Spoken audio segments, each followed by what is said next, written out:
양재 열린 새신자 예배 가운데 나오신 여러분 주님으로 축복합니다. 이 시간 우리 예배를 받으신 하나님께 우리 감사의 영광의 박수 올려드렸으면 좋겠습니다.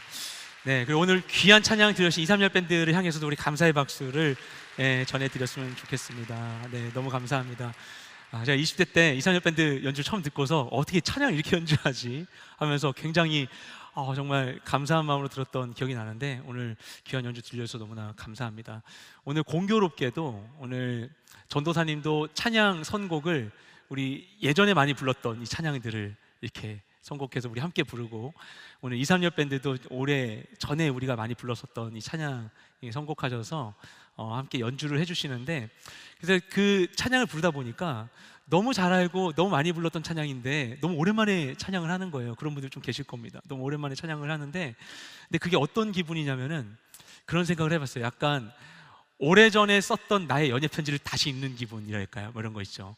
너무 나에게 익숙한 고백인 거예요. 그래서 어떤 막 연주나 이런 거에 의존하지 않고도 막 자유롭게 제가 부를 수 있게 되는 것이죠.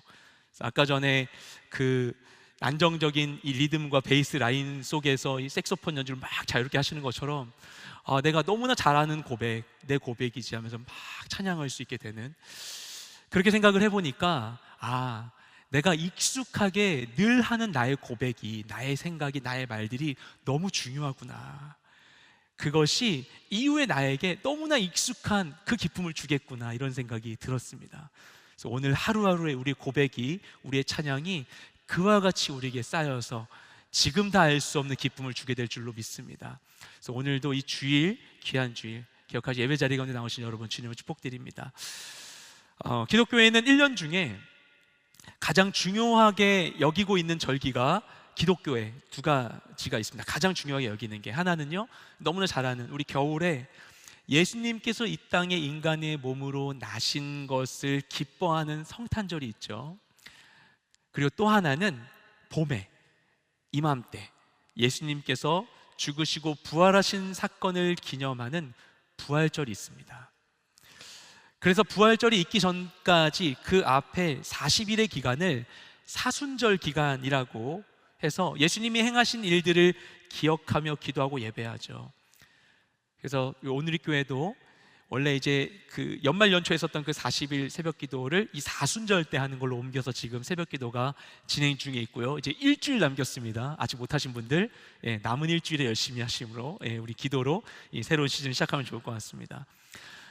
그래서 이번 양재 열린 새신자 예배도 4월 한 달 동안은 우리 부활의 의미를 생각해 볼 수 있도록 다시 살다라는 주제로 말씀을 나누고 있습니다. 그래서 다음 주일이 부활주일이에요. 예수님께서 유대교의 이 유월절로부터 이틀 후인 유월절로부터 이틀 후면서 일요일이었을 때 부활하셨습니다. 그리고 그로부터 정확히 일주일 전에 일요일에 예루살렘으로 들어가세요. 그래서 우리가 부활주일을 정하게 되면 부활주일 전 주일을 종려주일이라고 합니다. 바로 오늘이죠. 예수님께서 부활주일 일주일 전에, 그러니까 부활하신 때 일주일 전에 예루살렘 입성을 하실 때 사람들이 종려나무 가지를 흔들면서 예수님을 환호했기 때문이에요. 여러분 오실 때 이 종려나무 가지 모형 받으셨나요? 받으신 분들 좀 흔들어 봐 주시겠어요? 네, 이렇게 흔들면서 우리가 맞이했었던 것입니다. 그래서 오늘 종려주일을 맞아서 마지막으로 우리 예루살렘으로 입성하셨던 그 예수님의 이야기를 함께 나누고자 합니다. 마가복음 11장에서 예수님은 예루살렘으로 들어가십니다. 예수님께서 공생애 중에 총 4번 예루살렘에 들어가셨던 것으로 보입니다. 그 예수님께서 예루살렘으로 가실 때는 주로 예루살렘 동편으로부터 예루살렘으로 가셨어요. 일반적인 유대인들이 갈릴리에서 예루살렘 갈 때는 동쪽으로 데가볼리 땅을 거쳐서 우회로를 통해서 예루살렘에 갔습니다. 그러다 보니까 이스라엘의 이 동쪽 끝에 있는 관문 도시인 여리고를 거쳐야만 했어요. 여리고를 거쳐서 쭉 가다가 이 예루살렘 전에 산이 있어요. 여리고로부터는 오르막길입니다. 여리고부터 계속 오르막길을 쭉 가다가 가는 길에 베다니를 거치고 벳바게를 거쳐서 산을 넘어 내려가면 예루살렘인 것이었어요. 그렇게 예수님께서 예루살렘으로 자주 가셨던 것으로 보입니다. 근데 예루살렘에 이르시기 전에 그 여리고에서 먼저 특별한 사건이 발생합니다. 그래서 오늘 우리가 볼 본문 11장 1절부터 오늘 우리가 보는 본문인데, 바로 앞구절인 마가복음 10장 52절 말씀을 함께 읽도록 하겠습니다. 시작. 예수께서 말씀하셨습니다. 가거라, 내 믿음이 너를 구원했다. 그러자 그는 즉시 보게 됐고 예수를 따라 길을 나섰습니다. 아멘. 예수님께서 여리고에서 바디메오라고 하는 시각장애인을 만나십니다. 그런데 그를 치유해 주세요. 그랬더니 이제 앞을 보게 된 바디메오가 너무 기뻐서 어떻게 했는가, 방금 읽은 말씀을 보면 예수님을 따라 나섰다고 이야기합니다. 그러면서 바로 이어서 다음 구절 11장 1절에 예루살렘에 입성하시는 장면을 연결이 돼요. 우리 오늘 본문 11장 1절 말씀을 함께 읽겠습니다. 시작. 그들이 예루살렘에 가까이 와서 올리브산 근처 벳바게와 베다니에 이르렀을 때 예수께서 제자 2명을 보내시며, 아멘. 여리고를 떠난 예수님 일행은 점점 오르막길로 이렇게 가서 어느새 예루살렘에서 가까워지게 됩니다. 그래서 예루살렘의 동편 맞은편에 있는 그 감람산, 올리브산이 감람산이에요. 감람산 올리브산 너머에 있는 벳바게 베다니 지역에 도착하십니다. 바로 옆에 붙어 있는 마을이에요, 벳바게와 베다니는. 그런데 바로 앞에서 바디메오가 예수님과 함께 했다는 말씀을 우리가 읽었죠. 그리고 방금 읽은 1절에서는 그들이 예루살렘에 가까이 왔다, 이렇게 이야기하고 있습니다. 그래서 이것을 바로 앞구절과 연결해 볼 때 이 1절에 나온 그들 속에는 예수님과 제자들, 원래 예수님 따르던 무리들 뿐만 아니라 병 고침을 받았던 바디메오와 그리고 이 예수님의 기적을 또 보기 원하는 군중들도 섞여 있었을 것으로 우리가 추측할 수가 있습니다. 그러니까 이때 베다니 벳바게로 가셨을 때 예수님의 무리에는 굉장히 많은 사람들이, 꽤 많은 사람들이 함께하고 있었던 것이었어요. 더군다나 이때는 유월절이라는 유대인 최대 명절을 일주일 앞둔 상황이었습니다. 그래서 세계 각지에 있는 흩어져 있는 유대인들과 경건한 이방인들이 성지 순례를 위해 예루살렘에 모여 있었습니다. 마치 월드컵 경기가 열리는 것처럼 전 세계에 사람들이 모인 것처럼 숙소가 만실이 되고요. 그리고 숙소가 부족하기 때문에 여기저기 천막이나 오두막을 지어서 사람들이 그곳 가운데에서 머물러 있고, 그리고 예루살렘 인근 마을인 베다니와 벳바게에도 많은 사람들이 머물러 있었을 것입니다. 그때 많은 무리를 이끌고 있으셨던 예수님께서 예루살렘 가까이에 이르시게 됩니다. 그리고 그곳에서 제자 2를 보내시며 말씀하시죠. 우리 2절부터 6절까지 말씀을 함께 읽겠습니다. 시작. 말씀하셨습니다. 저기 보이는 마을로 들어가라. 그곳에 들어가 보면 아직 아무도 탄 적이 없는 새끼 나귀 하나가 매어 있을 것이다. 그 나귀를 풀어서 이리로 끌고 와라. 만약 누가 왜 이러느냐고 물으면 주께서 필요하시니 쓰고 제자리에 갖다 놓겠다고 하라. 그들이 가서 보니 길거리 어느 문 앞에 새끼 나귀가 매어 있었습니다. 그들이 나귀를 풀고 있는데 거기 서 있던 사람들이 물었습니다. 뭘 하는 것이요? 왜 나귀를 풀고 있소? 그들이 예수께서 일러주신 대로 대답하자 그 사람들이 허락해 주었습니다. 아멘. 이때 예수님께서는 벳바게에 계셨습니다. 그리고 제자들을 맞은편 베다니로 보내시는 거예요, 이 장면이요. 그러면서 말씀하시기를, 가면 아무도 탄 적이 없는 새끼 나귀 한 마리가 매어 있는 것을 볼 것이다. 그걸 보거든 풀어서 끌고 와라 말씀하시는 것이죠. 일반적으로 생각을 해볼 때 제자들이 듣고 나서 그래야지 라고 생각하진 않았겠죠. 그래도 되나? 생각하지 않았겠습니까? 근데 그렇게 걱정할까 봐 예수님께서 제자들에게 미리 대책을 알려주세요. 참 예수님 꼼꼼하게 대책을 알려주세요. 뭐라고 말씀하시는가?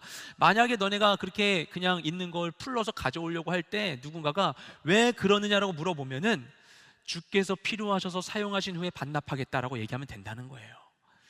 이게 대책입니까? 그렇죠? 그냥 절도인데 이거 그냥 가져가는데 왜 가져가냐고 하면은 우리 주인이 쓸 거예요 하면서 그냥 가져오라는 거예요. 그런데 제자들은 일단 예수님께서 말씀하신 대로 합니다. 그리고 말씀하신 대로 이루어집니다. 우리가 하나님을 믿으면서 앞길이 막막할 때가 있죠. 하나님께서 시원하게 앞으로 일어날 일들을 그냥 속 시원히 팍 펼쳐서 보여주시면 너무 좋을 것 같은데 길이 보여지지 않을 때가 있습니다. 그저 한순간 한순간 비춰주시는 만큼 나아가는 것입니다. 그래서 우리가 살아가면서 주님을 믿고 주님과 함께 나아가면서도 우리 마음에 불안할 때가 있어요. 그러면 이 불안을 해소하고 우리가 힘있게 나아가기 위해서 우리에게 필요한 것은 충분한 정보일까요? 모든 것을 알면 모든 것이 해결될까요?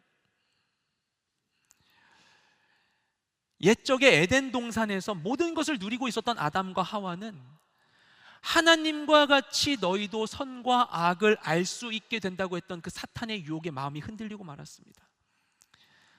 스스로 알고자 했었던 욕심으로 인해서 그들은 하나님과의 약속을 어기고 선악과를 먹게 되었어요. 그리고 그 결과 그들에게 주어진 것은 하나님과의 단절이었습니다. 많은 정보와 지식이 우리에게 주어지면 우리가 자유할 수 있는 것인가? 우리가 많은 것을 안다고 해서 우리가 그로 인하여 자유해지는 것은 아니죠. 우리가 다 알지 못할지라도, 우리가 그 상황 가운데 있을지라도, 나는 몰라도 선한 길로 인도하실 하나님을 믿고 순간순간 순종하며 살 때 그분이 그리신 선한 계획 속에서 우리의 삶이 건강하게 세워지는 것입니다.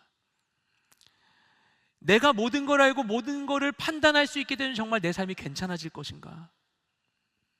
그럼 우리는 어제 했던 판단을 하지 않게 될까요? 내가 알고 그리면 결국 내가 생각하고 계산한 정도의 내일이 내 삶 가운데 펼쳐지게 되겠지만, 알지 못해도 하나님을 따르며 나아갈 때 그분이 계획하신 일들이 내 삶 가운데 이루어지게 되는 것이죠. 제자들은 순종했습니다. 그리고 하나님의 일을 경험하게 됩니다. 그래서 그들이 정말 주님이 말씀하신 대로 했더니 되네 하면서 왔어요. 그렇게 기뻐하며 왔어요. 기뻐하며 그들이 데리고 온 것은 말 그대로 새끼 나귀 한 마리였습니다. 당시의 나귀는 저렴한, 정말 가치가 낮은 그런 동물이었어요. 당시에 탈 수 있는 동물은 말과 노새와 나귀였는데, 노새는 제일 비쌌어요. 말과 나귀 사이에서 났죠. 힘이 세서 노새는 왕이 타는 동물로 여겨지기도 했습니다. 또 말이 있었죠. 근데 나귀는 정말 볼품없게 여기는, 그 중에서 가장 볼품없게 여기는 그런 동물이었어요. 그런데 그 새끼 나귀를 예수님께서 예루살렘 입성을 위한 도구로 선택하십니다. 그렇게 예수님께서는 나귀를 타고 예루살렘 성으로 정말 입성을 하십니다. 우리 7절부터 10절까지 말씀을 함께 읽겠습니다. 시작. 그들이 나귀를 예수께 끌고 와서 자기들의 겉옷을 그 위에 얹어드리자 예수께서 나귀를 타셨습니다. 많은 사람들이 길 위에 겉옷을 깔아드렸고 또 어떤 사람들은 들에서 나뭇가지를 꺾어와 길에 깔기도 했습니다. 앞서가는 사람들과 뒤따라가는 사람들이 외쳤습니다. 호산나, 복이 있으리로다, 주의 이름으로 오시는 분이여. 복이 있도다, 다가오는 우리 조상 다윗의 나라여, 지극히 높은 곳에서 호산나. 아멘. 벳바게에서 예루살렘으로 가시려는 그 예수님께 많은 사람들이 몰려와 있었습니다. 제자들과 예수님을 따르던 무리들, 그리고 병고침을 목격하고 기대 반 호기심 반으로 따른 사람들, 그리고 그것을 보고 또 몰려든 군중들, 그렇게 기대한 사람들 앞에 준비된 것은 아직 멍에도 씌워지지 않은 새끼 나귀 한 마리였습니다. 너무나도 작고 연약하고 아직 길들여지지 않아서 위험할 수도 있는 동물이었어요. 멍에를 씌우지 않았어요. 당시 멍에를 씌우지 않은 동물은 하나님께 드리려는 제물로 준비된 그런 동물이었습니다. 그러니까 타려고 준비된 동물은 아니었어요. 그런데 매우 신기한 상황이 발생하게 되죠. 누가 시킨 것도 아닌데 그 나귀 위에 제자들이 자신의 겉옷을 벗어서 그 위를 덮습니다. 그거는 예수님 그 앉으실 분을 극히 높이는 그런 행위였어요. 이게 어디 나오냐면은 구약에서 예후를 왕으로 세울 때 그냥 갑자기 왕을 옹립시켜야 되는 상황이었어요. 쿠데타였어요, 쿠데타. 그 상황에 돌 위에 바로 겉옷을 깔고 신하들이 왕입니다 하고 외쳤던 겁니다. 이와 같이 그 대상을 높이기 위해서 하는 행동이 옷을 벗어서 그 위에 까는 것이었어요. 나귀 위에 자신들의 옷을 덮습니다. 그러자 다른 이들도 어떻게 하는가 하면 예수님께서 가실 때 밟고 가실 수 있도록 자신들의 겉옷을 길 위에 깝니다. 그 당시에 겉옷이라는 건요, 원래 통으로 된 원피스 같은 옷을 입고 이것을 이렇게 걸치고 있는데, 이것은 어떻게 쓰이는 거냐면 일교차가 크기 때문에 햇빛도 가리고 밤에는 몸도 이렇게 으스스할 때 추운 것을 감출 수 있고, 근데 이런 천이 오늘날처럼 이렇게 천이 흔한 때가 아니다 보니까 이게 비싼 것이었어요, 이런 것들은. 근데 이 겉옷을 갖다가 바닥에 깐 거예요, 밟고 가시라고. 그뿐만 아니라 나뭇가지를 꺾습니다. 그때 꺾은 게 바로 종려나무 가지예요. 예. 야자나무 가지, 이것을 흔든 것이죠. 그것을 깔고, 이 종려나무 가지는 왕이 행차할 때 흔들던 도구였거든요. 그 당시 응원도구 같은 것이죠. 이걸 막 환호하며 흔들었던 거예요. 그래서 길 위에 지나가신 예수님을 보면서 흔들었다는 건 요한복음에 나오는 표현입니다. 이 나뭇가지를 흔들면서 외칩니다. 호산나. 아까 우리 찬양했던 것처럼 호산나. 번역하면 우리를 구원하소서. 호산나, 호산나. 주의 이름으로 오시는 분에게 복이 있습니다. 다가올 우리 조상 다윗의 나라에 복이 있도다. 지극히 높은 곳에서 호산나. 막 외치는 거예요. 있는 힘껏 외치는 거예요. 예. 높이 계신 하나님께 구원을 호소하면서 드디어 우리에게 왕이 왔도다. 우리를 구원할 메시아가 왔도다. 다윗의 나라가 재건되기를 소망하며 외치며 흔드는 것입니다. 그렇죠? 여러분, 이 받으신 종려나무 가지 한번 들어보시겠어요? 네. 네. 물론 우리가 지금 들고 있는 것은 60cm로 만들어진 작은 모형 종려나무 가지이지만, 하지만 이것을 우리가 흔들면서 우리도 예루살렘의 입성을 기뻐한 사람들처럼 우리도 외쳐보겠습니다. 호산나! 호산나! 네. 복이 있도다. 주의 이름으로 오시는 이여. 가장 높은 곳에서 호산나. 아멘. 그렇게 흔드는 거예요. 기뻐하면서 내가 할 수 있는 모든 것을 다하여. 우리가 찬양할 때 일어나서 손을 들고 하나님께 찬양하죠. 내 모든 것을 주님께 올려드리며, 내 마음을 주님께 드리는 것이죠. 할 수 있는 모든 것으로 기쁨을 표현하는 거예요. 정말 기뻐서 그렇게 하는 것이죠. 당시에 그들이 생각한 이 메시아는 무엇이냐면, 다윗의 직계혈통 가운데 난 정치적으로 이스라엘 국가를 재건할 영웅이 그들이 생각한 메시아였습니다. 그들은 이스라엘을 재건할 그 정치적 영웅이 자신들을 구원하리라고 기대했어요. 그래서 그들이 예수님을 맞이하고 있었지만 그들의 외침은 그들의 그 욕망을 반영하고 있었습니다. 하지만 그렇게 외쳐야만 했던 그들의 마음이 얼마나 가난했겠어요. 로마 치하 가운데에서 이방인 출신의 왕은 우리를 보호해 주지 않고, 우리 민족의 종교 지도자들도 우리를 보호해 주지 않는 상황 가운데에서 진짜 왕이 나를 다스려 주기를 갈망하는 마음, 그 마음으로 힘껏 이 종려나무 가지를 흔들었던 것입니다. 하지만 그들의 기대와는 달리 그들의 눈으로 보았던 이 땅에 오신 그 메시아 예수님은 초라한 나귀 새끼를 타고 예루살렘 성으로 입성하셨어요. 그리고 그때 예루살렘 반대편에서는 전혀 상반되는 모습의 인물이 예루살렘에 입성하고 있었습니다. 6월절은 엄청난 인파들이 모이는, 이 예루살렘에 모이는 강렬한 종교적 축제였어요. 그러다 보니까 종교적 열기가 가득 차게 되는 것이죠. 그러다 보니까 그것만으로도 매우 치안이 위태롭고, 또 이들을 통치하고 있던 로마 입장에서 볼 때 위험한 정치적인 폭동이 일어날 가능성도 있었습니다. 굉장히 민족적인 행사니까요. 그래서 이것을 예방하기 위해서 이 명절 기간 동안 어떻게 했는가? 로마 총독이 예루살렘 성전 바로 옆에 있는 안토니아 요새에 와서 그곳에 머물면서 진무를 받습니다. 그 당시 총독이 빌라도였는데요, 빌라도 총독의 관저는 원래 가이사랴라고 하는 예루살렘에서 서쪽 끄트머리에 지중해 해안에 있는 해안 도시에 있었어요.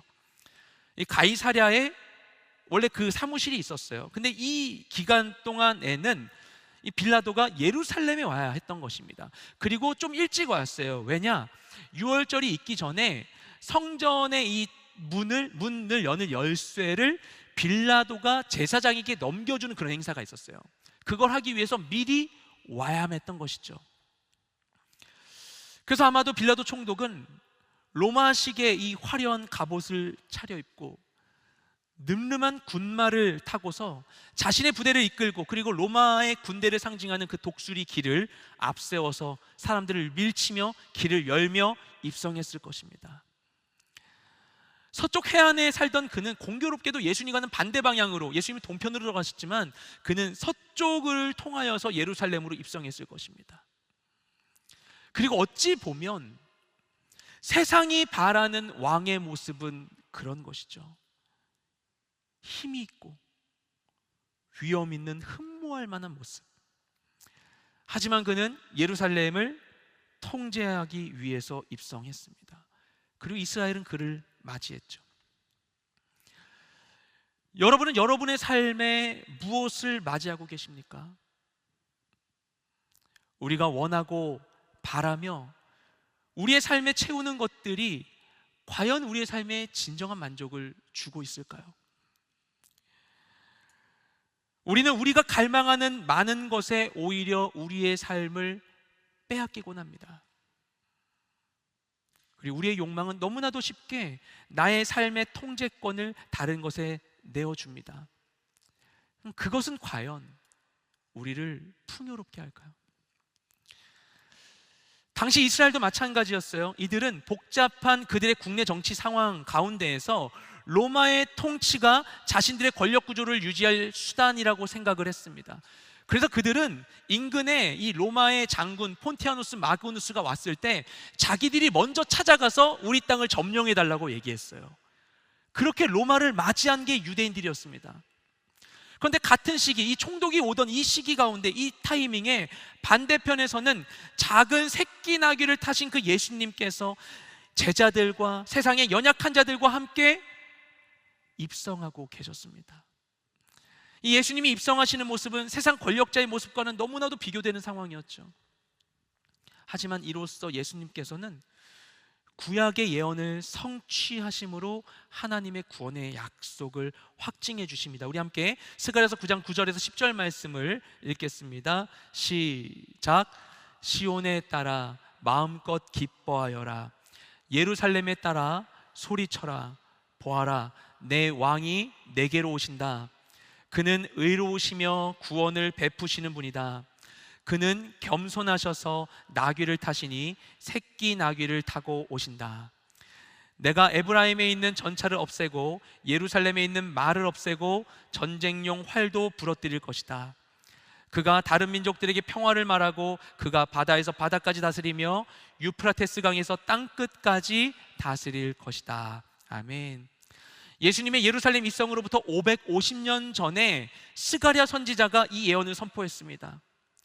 내용이 무엇인가? 예루살렘을 향해 기뻐하라고 외치는 것이었어요. 그런데 이 예언을 선포할 당시에 예루살렘이 정말 기뻐할 수 있는 곳이었는가? 전혀 그러지 않았습니다. 당시 바벨론 포로에서 돌아왔던 이들은 꿈을 안고 자신들의 고토 예루살렘에 돌아왔지만 그들이 본 것은 오랜 유산을 잃고 파괴되어 황폐한 땅이었습니다. 재건하기도 너무나 쉽지 않았어요. 겨우 성전을 지으려고 했는데 주변 민족들이 방해를 해서요 16년 동안이나 공사가 중단됩니다. 그리고 겨우 힘을 모아서 다시 성전을 세울 때 4년에 걸쳐서 성전을 겨우 세우기는 세웠지만 그렇다고 해서 그들의 삶이 전혀 나아지질 않았어요. 그들은 여전히 이 황폐한 땅에서도 낯선 땅의 이방인이 되었고요, 행정, 치안, 경제 어느 것 하나 제대로 된 것이 없었습니다. 이곳은 상처받은 땅이었고 가릴 수 없는 흉터를 가진 땅이 되고 말았습니다. 그런데 스가랴가 그런 예루살렘을 향해 기뻐하고 소리치라고 얘기하는 거예요. 왜냐? 상처받은 예루살렘을 구원하고 다스릴 진정한 왕이 오시기 때문입니다. 그가 오시는데, 그가 오실 때 그는 우리를 억압하러 오는 게 아니다 라고 얘기합니다. 겸손하게 새끼 나귀를 타고 오신다. 그가 오시면 우리가 그동안은 내가 보호받지 못하는 상황 가운데, 아무도 나를 보호해주지 않는 상황 가운데 내가 스스로 이겨보려고, 스스로 나를 보호하려고 내가 싸매고 있었던 나의 방패와 나의 무기들, 이 모든 것들을 내려놓고, 이 모든 경계심을 내려놓고, 나의 상처를 내려놓고 진정한 평강을 누릴 수 있게 된다고 이야기합니다. 그런데 스가랴가 예언한 그 모습으로 예수님께서 예루살렘으로 들어오시는 거예요. 예루살렘의 서쪽으로는 로마의 총독이 위험 있는 모습으로 입성하고 있었습니다. 그런데 예루살렘의 동쪽으로는 예수님이 나귀 새끼를 타시고 입성하셨습니다. 여러분은 누구를 여러분의 성에 맞이하시겠습니까? 예수님이 이렇게 말씀하세요. 우리 요한복음 10장 10절 말씀 읽겠습니다. 시작. 도둑은 훔치고 죽이고 멸망시키려고 온다. 그러나 내가 온 것은 양들이 생명을 얻게 하되 더욱 풍성하게 얻게 하려는 것이다. 아멘. 어떤 자들은 오지만 너희로부터 무언가를 얻으려 하는 것이지 주려는 것이 아니야 말씀하시는 거예요. 예수님은 자신이 예루살렘으로 향하시는 목적을 분명하게 알고 계셨어요. 그래서 예수님께 환호하던 사람들에게 이렇게 말씀하고 싶으셨을 거예요. 나는 너희를 압제하려고 온 게 아니야. 너네가 생각하는 그런 왕의 모습으로 오는 게 아니야. 나는 너희가 생명을 얻게 하려고 온 거야. 그리고 이제 곧 나의 생명을 줄게 말씀하고 싶으셨겠죠. 그리고 입성하신 예수님은 십자가를 향해 나아가십니다. 그리고 그 주님께서는 지금도 우리에게 말씀하세요. 우리 요한계시록 3장 20절 말씀을 함께 읽겠습니다. 시작. 보라, 내가 문 밖에 서서 두드리니 누구든지 내 음성을 듣고 문을 열면 내가 들어가서 그와 함께 먹고 그는 나와 함께 먹을 것이다. 아멘. 나귀를 타고 오신 예수님께서는 지금도 우리에게 말씀하시는 것이죠. 내가 너에게 들어갈 수 있을까? 우리를 자신의 큰 위험으로 위협하지 않으시고 압도하지 않으시고, 그렇죠? 이 위험 있는 모습으로 오면 우리가 알아서 엎드릴 텐데, 연약한 모습으로, 나귀 타신 모습으로 그냥 우리의 문을 박차고 들어오시는 게 아니라 우리 앞에서 우리 마음의 문을 두드리시는 거예요. 내가 들어갈 수 있을까? 내가 들어갈 수 있을까? 나는 너와 생명을 나누기를 원해. 나는 너와 더불어 먹을 거야. 나를 너에게 줄게. 나를 너에게 줄게. 그리고 왕이 들어가시면 그분의 통치가 시작되는 것입니다. 그 전에 보호받지 않는 상황 가운데 내가 스스로 싸우고 이기려 했었던, 아등바등 애쓰며 있었던 그 모든 것들, 나의 헛된 수고가 더 이상 필요치 않게 되는 것이에요. 긴장과 경계 속에 숨어 있었던 우리의 마음 속에 드디어 평강이 찾아오게 되는 것입니다. 왕이 오면 되는 것입니다. 그래서 여러분의 마음에, 여러분의 가정에, 여러분의 일터에, 여러분의 삶의 자리 가운데, 여러분이 고립되고 홀로 있었다고 생각하는 바로 그 자리 가운데, 여러분의 마음의 생각 가운데, 불현듯 떠오르는 과거의 그 기억 가운데 아직 가지 못한 미래의 그 어느 시간 가운데 왕이 오시도록 길을 열어드리십시오. 우리 마음에 있는 종려나무 가지를 흔드는 거예요. 주님 오세요. 주님 오세요. 나는 주님이 필요해요. 나는 주님이 필요해요. 주님 도와주세요. 주님 내 마음을 만져주세요. 주님 나는 이것을 고칠 수 있는 능력이 없어요. 나는 이겨낼 수 있는 힘이 없어요. 도와주세요.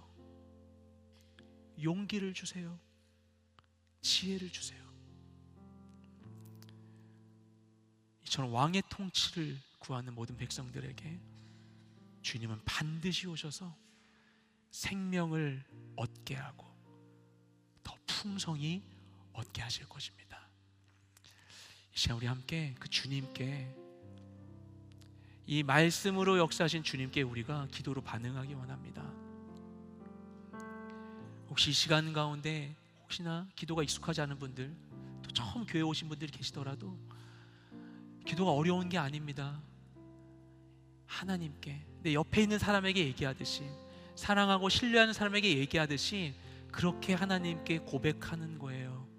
하나님, 하나님 내 안에 오시옵소서. 내 삶에 오시옵소서. 주인을 잃어버리고 방황하는 그 모든 자리 가운데, 갈 길을 알지 못하는 그 모든 시간 가운데, 홀로 외로이 싸우고 있던 그 시간 가운데 왕 되신 주님 임하여 주시옵고, 주님 나를 다스려 주시옵소서. 주님이 주시는 그 평강을 내가 누릴 수 있도록 내 삶 가운데 임하여 주시옵소서. 우리 왕 되신 주님은 내 마음 가운데, 내 삶 가운데 초청하며 우리가 그렇게 기도로 나아가기 원합니다. 기도하시겠습니다. 주님 감사드립니다. 왕 되신 주님, 나를 찾아주시고 이 예배의 자리 가운데로 나를 인도하여 주심 감사드립니다. 나의 어떠함과 상관없이 주님, 나를 포기하지 아니하시고 버리지 아니하시고 나를 잊어버리지 아니하시고 내게 찾아와 내 마음을 되들여 주시니 감사드립니다. 주님께 내가 반응하기 원합니다. 그 음성에 반응하기를 원합니다. 주님께로 나아가기 원합니다. 주님 내게 오시어서 왕으로 임하여 주시어서 나를 만져주시고 통치하여 주셔서 하나님의 공의와 질서가 내 삶 가운데 온전히 자리 잡게 하여 주시옵소서. 주님을 인하여 내가 진정한 자유로 나아갈 수 있기를 원합니다. 내 마음 가운데, 나의 가정 가운데, 나의 직장 가운데, 나 홀로 있는 그 모든 시간 가운데, 모든 관계 가운데, 가지 못한 모든 미지의 시간들 가운데 주님 임하여 주시어서 왕 되신 주님, 그 온유한 사랑으로 나를 만져주시고 주님 안에 참된 사랑을 누리며 나아가는 우리 모든 인생 될 수 있게 도와주시옵소서. 주님, 내 삶에 찾아오신 주님께 종려나무 가지를 흔들며 맞이한 환호한 이들과 같이 나도 기쁨으로 반응할 수 있기를 원합니다. 주님 내 안에 오시옵소서. 내 마음 가운데 오시옵소서. 내 삶에 임하여 주시옵소서. 주님 내게 오셔서 내 삶이 진짜 왕을 만나게 하시고 왕 대신 주님의 통치로 인하여 내가 진짜 자유와 평강을 누리게 하여 주시옵소서. 나와 함께 하실 주님을 찬양합니다. 감사드리며 예수님의 이름으로 기도드렸습니다. 아멘.